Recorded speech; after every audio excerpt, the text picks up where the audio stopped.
रावण की बेटी जिस पर दिल हार बैठे थे स्वयं हनुमान जी। दोस्तों, आपको सुनकर तो हैरानी हो रही होगी, लेकिन ऐसा है।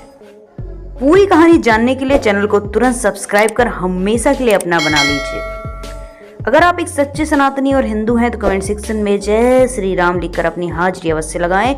तो फिर प्रारंभ करते हैं आज का वीडियो। दोस्तों, रामायण का प्रचलन न केवल भारत में बल्कि पूरे विश्व में है।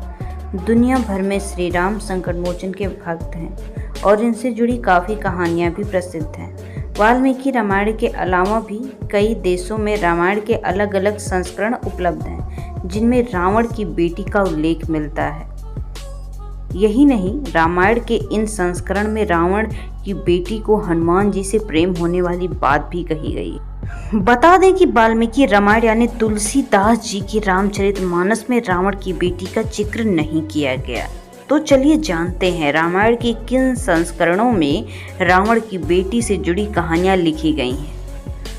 बता दें कि थाईलैंड के रामकीन रामायण और कंबोडिया के रामकीर रामायण में रावण की बेटी का जिक्र किया गया है। इन संस्करणों के अनुसार रावण की 3 पत्नियों में से 7 बेटे थे। इनमें पहली पत्नी मंदोदरी को 2 मेघनाथ और अक्षय कुमार थे, वहीं दूसरी पत्नी को धन्यमालिनी और अतिकाय और तीसरा नाम के 2 बेटे थे। तीसरी पत्नी को प्रहस्त, नारांतक और देवांतक नाम के 3 बेटे थे। बताया गया है कि रावण के 7 बेटों के अलावा एक बेटी भी थी, जिसका नाम सुवर्णमछा या सुवर्णमस्ता था। कहा जाता है कि सुवर्णमछा देखने में बहुत सुंदर थी। सुवर्णमछा का शाब्दिक अर्थ है सोने की मछली। सुवर्णमत्स्य का आधा शरीर इंसान का और आधा शरीर मछली जैसा था। उसे स्वर्ण जलपरी भी कहा जाता था, इसलिए थाईलैंड और कंबोडिया में सुनहरी मछली को भी पूजा जाता है।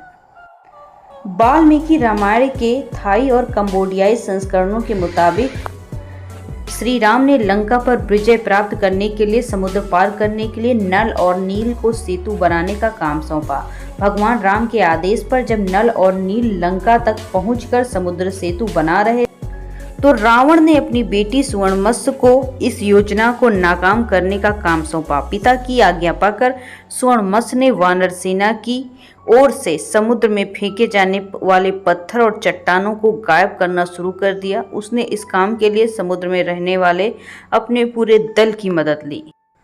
रामकीन और रामकीर रामायण में लिखा है कि जब वानर सेना की ओर से डाले जाने वाले पत्थर गायब होने लगे तो हनुमान जी ने सारी स्थिति को समझने के लिए समुद्र में उतरकर देखा कि आखिर ये चट्टानें कहाँ जा रही हैं। उन्होंने देखा कि पत्थर और चट्टानें उठाकर कहीं कोई ले जा रहा है। हनुमान जी ने जब उनका पीछा किया तो एक मत्स्य कन्या उनको इस कार्य के लिए निर्देश दे रही थी। कथा में कहा गया है कि सुवर्णमछा ने जैसे ही हनुमान जी को देखा उसे उनसे प्रेम हो गया।